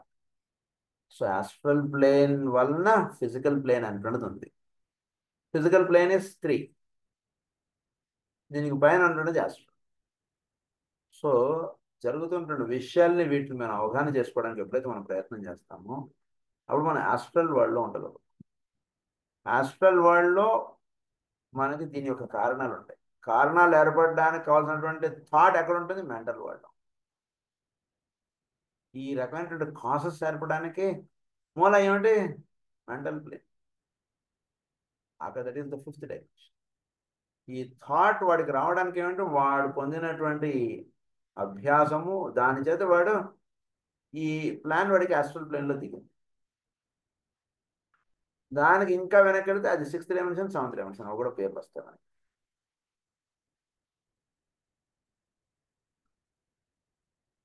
Fourth dimension, which normally is hidden from us while we work through the physical plane. We must not therefore make the mistake of thinking that the fourth dimension belongs to the astral world only, and that physical matter exists somehow in a different kind of space from the astral or material. Such a suggestion is shown to be unjustified by the fact that it is possible for a man using his physical brain to attain by means of practice the power of comprehending some of the 4 dimensional forms. So ఈ physical brain తోటే మనం 4 డైమెన్షనల్గా ఉన్నటువంటి దాన్ని మనం చూడగలుగుతాం. That is astral plane. కాబట్టి మనకి కనబడేటువంటి విషయాన్ని మనం ఎలా చూడగలుగుతామని అని అనుకోకర్లేదు. కనబడేటువంటి విషయాన్ని మీరు బ్రెయిన్ తోటి మీరు చూస్తున్నారు. కనబడనటువంటి విషయాన్ని కూడా మీరు ఇదే బ్రెయిన్ తోటి మీరు చూడగలుగుతారు. చూసేది ఈ కళ్ళే.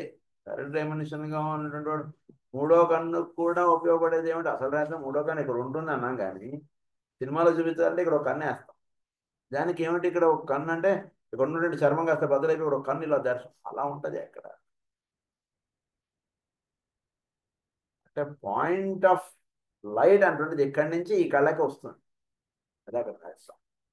ఇప్పుడు కూడా చూసేది వీడు ఈ కళ్ళతోటే. 3 డైమెన్షన్, 3rd ప్లేన్ పైన ఉన్నటువంటి విషయాన్ని వీడు చూసేటువంటిది ఈ కళ్ళతోటే. కానీ లైట్ ఎక్కడి నుంచి వస్తుంది కాబట్టి అప్పుడు వాడికి అమ్మవారు కనపడతారు. అంతకుముందు విగ్రహం మాత్రమే కనపడేది. అది తేడా. ఈ కళ్ళే అక్కడ కూడా వాడేది. ఈ కళ్ళు అవసరం లేదని కాదు అర్థం.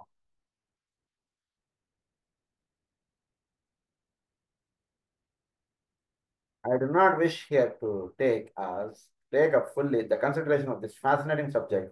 Those who would follow it further should apply themselves to the words of Mr. C. Shinton, scientific and the 4th dimension, the former book, for all the interesting possibilities connected with this study. So 4th డైమెన్షనల్గా ఉన్నటువంటి విషయాన్ని మనం జాగ్రత్తగా చదువుకోవడం అంటే చేస్తే అప్పుడు మనకి ఎక్కడ ఉన్నటువంటి విషయం మనకు తెలుస్తుంది. దీని గురించి మనం 5 minutes బ్రేక్ తీసుకొని మళ్ళీ మనం చెప్పుకోండి.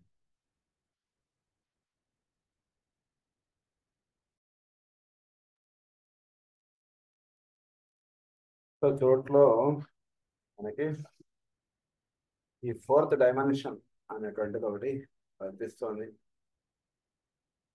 ఈ 4th డైమెన్షన్నే మనం ఈథర్ అని కూడా మనం చెప్తాం. లైఫ్ ఆస్పెక్ట్గా చెప్పినప్పుడు దానికి ఈథర్ అంటాం.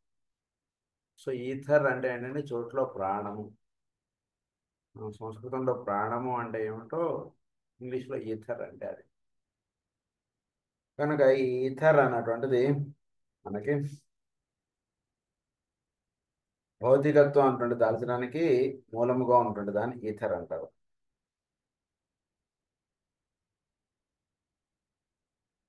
So space exist and possesses most of the curious contradictory qualities ascribed to it. It is not, however, of that ether itself, but of matter built out of the bubbles in it, that the inner worlds of finer matter are built, of which we have spoken just now.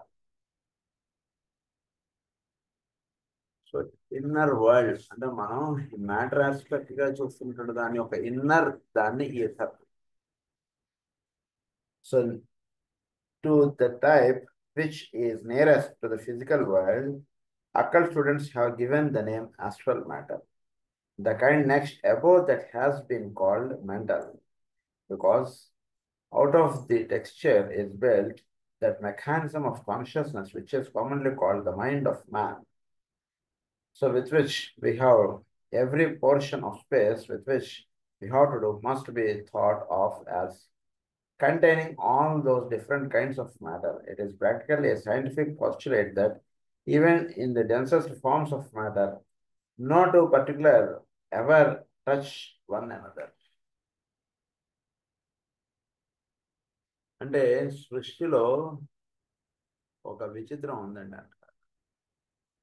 అంటే భౌతికమైనటువంటి వస్తువుల విషయాల్లో కూడా ప్రతిదానికి దాని own unit of thing అనేటువంటిది establish అయ్యింది. ప్రతి అణువు కూడా ఇంకొక అణువుతోటి జత అవుతుంది, కానీ దీని న్యూక్లియస్ దాని న్యూక్లియస్ ఒకటి అయిపోవట్లేదు. Carbon is maintaining its own nucleus and its own electrons, and it is combining with oxygen or with hydrogen. దీని న్యూక్లియస్ దాని న్యూక్లియస్ ఒకటి, ఓన్లీ ఎలక్ట్రాన్సే అది బాండ్ ఫామ్ అవుతుంది. సో చోట్లో ప్రతిదీ కూడా ఏమిటి దీన్ని బట్టి అవగాహన చేసుకోవాల్సిన విషయం ఏంటంటే every unit of thing is in total a complete unit of space. ఈ సౌరమండలం అంతా కూడా ప్రతి అణువులోనూ దాని యొక్క రహస్యంగా లేదా దాని యొక్క విధానమునకు తగ్గట్టుగా అందులో వర్తిస్తుంది. అది ఇక్కడ చెప్పినటువంటి విషయం.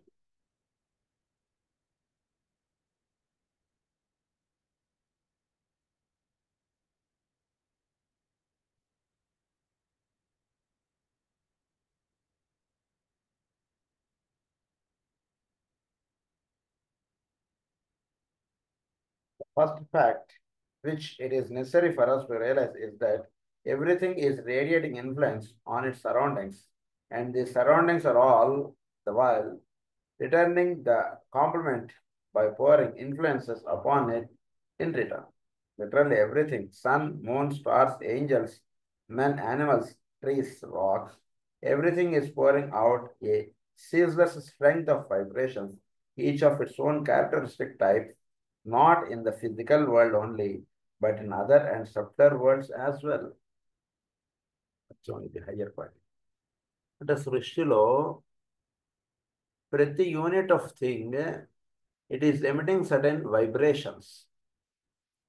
ఒక కిరణములు లేదా ఒక దాని నుంచి ఒక ప్రభావం అనేటువంటిది తన చుట్టూతో ఉండేటువంటి వాతావరణంలో అది చూపిస్తూ ఉంటుంది.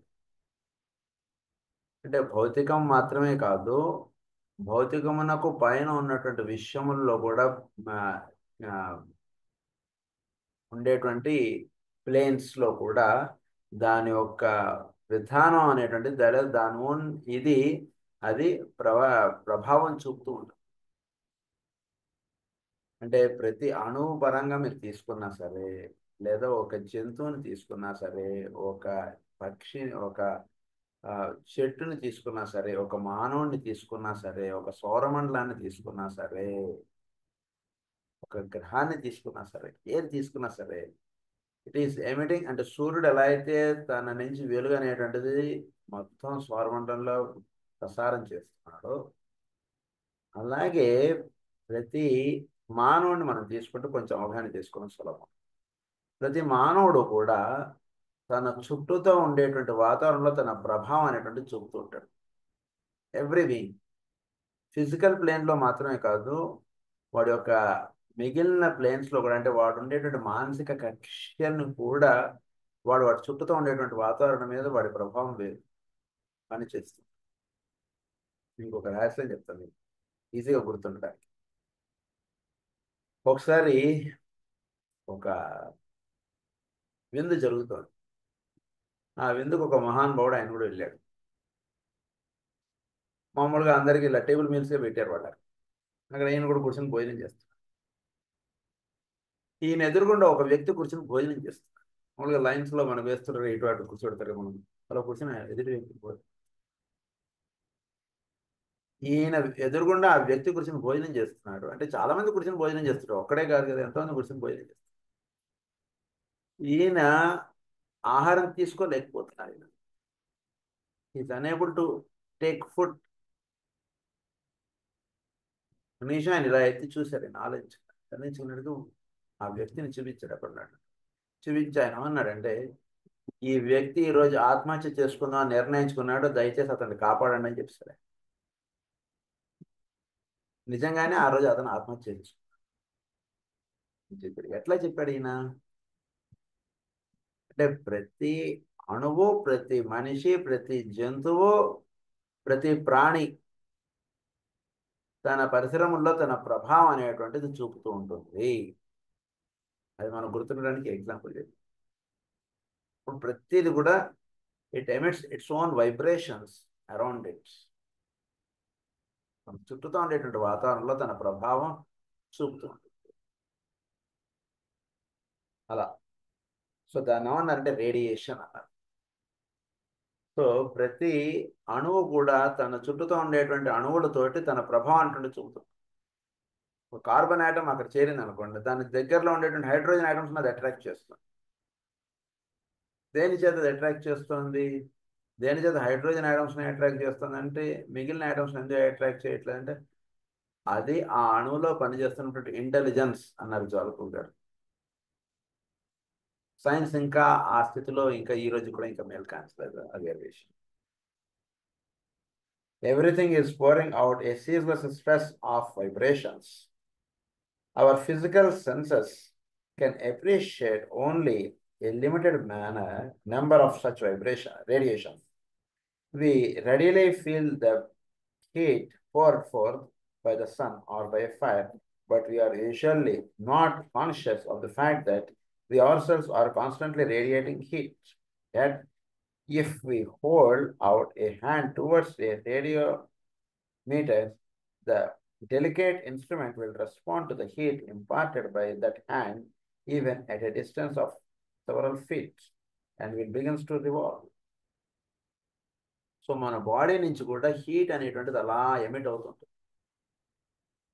చోట్లో సూర్యుడి నుంచి ఎలా అయితే హీట్ ఎమిట్ అవుతుందో, మన దేహంలో నుంచి కూడా బయటకు అలా హీట్ ఎమిట్ అవుతుంది. సూర్యుడు చోట్ల ఏదైతే చేస్తున్నాడో మన దేహంలో కూడా అదే జరుగుతుంది. అంటే ఇందాక చెప్పినటువంటి పాయింట్ ఏంటంటే, హయ్యర్ ప్లేన్స్లో ఎలా వర్తిస్తుంది, ఎదురుగా ఉన్నవాడు వాడు అలా భావిస్తున్నాడు, వీడేమో ఆలోచిస్తున్నాడు, ఇదంతా కొంచెం ఫిజికల్ ప్లేన్లో కూడా మన దేహం నుంచి మన చుట్టూతో ఉండేటువంటి పరిసరాలకు ఒక రేడియేషన్ అన్నటువంటిది వస్తుంది.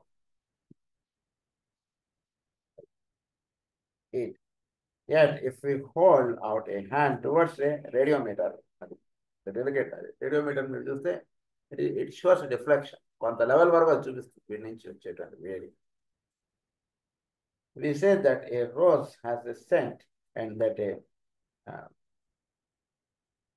daisy has none. Yet the daisy is throwing off particles just as much as the rose. Only in the one case they happens to be perceptible to our senses, and another they are not. అవి పెర్సెప్టబుల్గా మీరు కొన్నిట్లోనే మీరు చూస్తున్నారు, మిగిలిన ఇంకా పెర్సెప్షన్కి అందడానికి ఇంకా time పడుతుంది అంటారు జ్వాలకూల్ గారు. యురేనియంలో మాత్రమే రేడియో యాక్టివిటీ కనుక్కోగలిగారు, మిగిలిన ఆటమ్స్లో రేడియో యాక్టివిటీ కనుక్కోవడానికి ఇంకా టైం పడుతుంది అంతే. Till then man has to wait అంతే. అందులో మాత్రం అందులో రేడియో యాక్టివిటీ లేదు, ఇందులో ఒక్క దాంట్లోనే ఉందని అనుకోకూడదు. యురేనియంలో కనుక్కున్నాం, మిగిలిన అణువుల్లో కూడా ఉంది, కాకపోతే దానిలో ఉన్నటువంటి రేడియో యాక్టివిటీని చూడడానికి వీడి దృష్టిని చాలా మార్చుకోవాలి. అప్పుడు మీకు హైడ్రోజన్ ఆటంలో కూడా రేడియో యాక్టివిటీ కనబడుతుంది అంటారు. From early ages, men have believed that the sun, the moon, the planets, and the stars exercise a certain influence over human life. In the present day, most people are content to laugh at such a belief without knowing anything, shout it at anyone who will take the trouble to make a careful and impartial study of astrology will discover much that cannot be lightly thrown aside. You will meet అది. కనుక చోట్లో ఈ సౌరమండలం అంటున్నది చేస్తున్నటువంటి విషయాన్ని అవగాహన చేసుకున్నటువంటి వాడు ఏమంటాడంటే ఇదేం చేస్తుందండి అదేం చేస్తుందని అంటాడు. But man is emitting radiation the same way every planet is emitting it's radiation in the space. So దాని అని వీడు ఎప్పుడైతే మేల్కాంచుతాడో, అంటే ప్రతి చోట్లో ఉన్నటువంటి ప్రతిది కూడా ఒక ప్రభావం అనేటువంటిది తన చుట్టూతో ఉండేటువంటి వాతావరణంలో చూపిస్తుంది. మానవుడి కన్నా హయ్యర్గా ఉంటుండేది గ్రహములు. కనుక గ్రహములు వాటి ప్రభావం అనేటువంటిది చోట్లోకి వదులుతూ ఉన్నాయి. It's fact. ఎప్పుడైతే చంద్రుడి యొక్క ప్రభావమునకు కొందరు ఎక్కువగా స్పందిస్తారు, కొందరు సూర్యుడి యొక్క ప్రభావమునకు ఎక్కువ స్పందిస్తారు, కొందరు బుధుడికి, కొందరు గురుడికి, కొందరు శనికి, కొందరు ఇట్లా ఒక్క దీనికి వాళ్ళు వర్తిస్తూ ఉంటారు. ఈ వర్తింపబడడం అంటే జరుగుతూ ఉన్నప్పుడు నెమ్మదిగా ఏం జరుగుతుందంటే ఈ ప్లానెటరీ ఇన్ఫ్లుయెన్సెస్ అనేటువంటివి ప్రతి అణువు మీద ఇవి పడుతున్నాయి. That is the next secret. కేవలం మానవుడి మీద మాత్రమే పడుతున్నాయని అనుకోకండి. ప్రతి అణువు మీద ఈ గ్రహముల యొక్క ప్రభావం అనేది పడుతుంది. ఆ ప్రభావం అనేది పడుతూ పడుతూ వచ్చి వాటిల్లో తీసుకురావాల్సినటువంటి చైతన్యం వాటిలో తీసుకొస్తూ ఉంటుంది. మానవుడిలో తీసుకురావాల్సినటువంటి చైతన్యం మానవుడికి తీసుకొస్తుంది. కేవలం మానవులకు మాత్రమే వాళ్ళు టీచర్లుగా కాదు, వాటన్నిటికీ కూడా ఉన్నారు. Furthermore, if there were any such section, it would seem that its strength should be depend less upon the position of the planet in the sky than upon its proximity to the earth. So strength should depend less upon the position of the planet. Position of the planet ని బట్టి strength ఉండడానికి ఉండదు. ఎర్త్కి దగ్గరగా ఉంది కాబట్టి mercury ప్రభావం ఎక్కువ ఉంటుందండి, ఎర్త్కి దూరంగా ఉంది కాబట్టి శని ప్రభావం ఏమి ఉండదండి. అలా ఉండదు ఎప్పుడు కూడా. ఆయన మేనేజర్ గారు లేదా సిఇఓ గారు, ఆయన ఇండియాలో ఉన్నాడు, ఆఫీస్ అట్మాస్ఫియర్ వేరు. ఏ క్షణంలో అయినా ఏ ఫ్లైట్ అయినా పట్టుకుని ఆయన వచ్చేయచ్చు, తెలియదు నాకు. అది ఎట్లాగో అంటే ఇప్పుడు అది అవసరం లేదనుకోండి. ఇప్పుడు అంతా ఇవి వచ్చేసే కెమెరాలన్నీ వచ్చి అది వేరే విషయం. అంటే ఒక గ్రహం భూమి మీద ఉండేటువంటి ప్రభావం చూపడానికి భూమికి సమీపముగా ఉందా లేదా దూరంగా ఉంటుంది దాంతో సంబంధం లేదు. ఎందుకంటే ఇది ఇక్కడ చెప్పబడేటువంటి విషయం ఏంటంటే ప్రభావం. ఇక్కడ ఇట్స్ రేడియేషన్ దాన్నే మనకి మాస్టర్ గారు పురుషమేధంలో ఈ పాయింట్ ఎక్స్ప్లెయిన్ చేస్తారు. సాన్నిధ్యము సామీప్యము అంటుండే దానికి చేస్తారు. సాన్నిధ్యం ఎక్కువ ప్రభావం ఉంది సామీప్యము కన్నా అని చెప్తారు మాస్టర్ గారు. అది చెప్తూ కృష్ణుడు మైత్రేయుల వారు వాళ్ళందరూ నాతో పెట్టుకున్నటువంటిది సాన్నిధ్యము అంటారు, వీళ్ళందరూ పెట్టుకున్నది సామీప్యము అని చూపిస్తారు. జాదవులు వీళ్ళందరూ పెట్టుకున్నారు సామీప్యం, అలా చెప్తారు. చాలా అద్భుతంగా మాస్టర్ గారు వర్ణిస్తారు. So this is called radioactivity. So సాన్నిధ్యం ఇవ్వడమే ప్రధానంగా ఉంటుంటుంది వీటిది. అది అన్నమాట. So planets indicate the prevalence of certain influences, but are in no way responsible for them. Let us see what light occult study throws upon the somewhat perplexing subject. So ఈ అక్కల్టిజం అనేటువంటిది ప్రస్తుతం ఉన్నటువంటి విషయంలో ఎలా దీని ప్రభావం చూద్దాం. ఇది ఒకటి. సో దీన్ని బట్టి మీరు ఇలా వెనక్కి కాస్మిక్ లేన్ లేదా శివము అక్కడి నుంచి ప్రభావం ఎలా పడుతూ ఉంటుంది. ఈ మ్యాగ్నెటిక్ అది మొత్తం సౌరమండలాల్ని వాటిని వీటిని నడుపుతున్నటువంటి ఒక హయ్యర్ ఎనర్జీ అంటే చోట్ల పనిచేస్తుంటాడు. ఆ ప్రభావంకు మానవుడు ఎప్పుడైతే ఎదుగుతుంటాడో వాడు కూడా ఆ ప్రభావం చేత నడపబడుతుంటాడు. కనుక ఆ స్థితిని వాడు చేరడం కానీ వాడు దర్శించడం అంటుంటది సరిగ్గా శివరాత్రి నాడు ప్రధానంగా చెప్పారు. ఒక హై ఇన్ఫ్లుయెన్స్, ఒక మానవుడు ఇన్ఫ్లుయెన్స్ పడుతుంది, ఒక గ్రహం ఇన్ఫ్లుయెన్స్ పడుతుంది, ఒక సూర్యుడు సౌరమండలం ఇన్ఫ్లుయెన్స్, ఈ సౌరమండలాన్ని నడిపే వాళ్ళ ఇన్ఫ్లుయెన్స్ ప్రతి మానవుడికి పడుతుంది.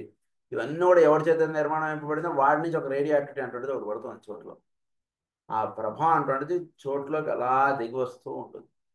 ఇది మళ్ళా వాడిని చేరడం అంటే ఎలా దిగి వచ్చిందో అలా వాడిని చేరడం. ఈ రెండు జరిగేటువంటి దాన్ని ఏమన్నారంటే కనుక శివపార్వతుల కళ్యాణం. కనుక అది కరెక్ట్గా సమయం ఇప్పుడు 12 అవుతుంది. చక్కగా ఆ సమయం ఇది గురించి ధ్యానం మీరు చేసుకోవడానికి వచ్చింది. చక్కగా మనసులో నెమ్మదిగా ఈ మనస్సు ఎక్కడి నుంచి ఉద్భవించింది, మనసులో వచ్చేటువంటి ఆలోచనలు ఇదంతా మనస్సు నుంచి ఏర్పడుతుంది కనుక దాని నుంచి ఇంకొంచెం పైకి వెళ్ళినాం మరి అలా ధ్యానంలో కూర్చోగలిగితే మీరు నెమ్మదిగా మనస్సు లయం అయిపోతున్నటువంటి స్థితి మీరు దర్శించుకోగలుగుతారు. అంటే ఈ చోటులో ఈ మనస్సు పుట్టినటువంటి స్థితికి పైన ఉన్నటువంటి స్థితిని దాన్ని ప్రజ్ఞ, దానికి పైన ఉన్నటువంటిది అంటే వీటన్నిటికీ ఏంటంటే మూలముగా మనలో ఆలోచనలు మనము అంటున్నది ఎక్కడైతే ఎండ్ అయిపోతుందో దాన్ని దర్శించడానికి ప్రయత్నించండి.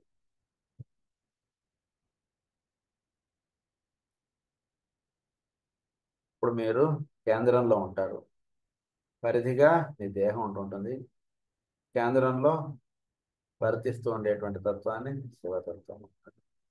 ఆ కేంద్రం అంటే మీ ఆలోచనలు ఇవన్నీ కూడా ఆ కేంద్రం నుంచి అలా దిగి వస్తుండేట్టుగా అది ఒక ఆలోచనగా మనసు మీద పెరిఫెరీలో మీకు తెలుస్తుంది.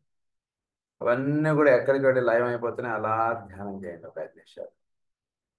ఒకే ఒక కేంద్రం మీలో దర్శనం అవుతుంది.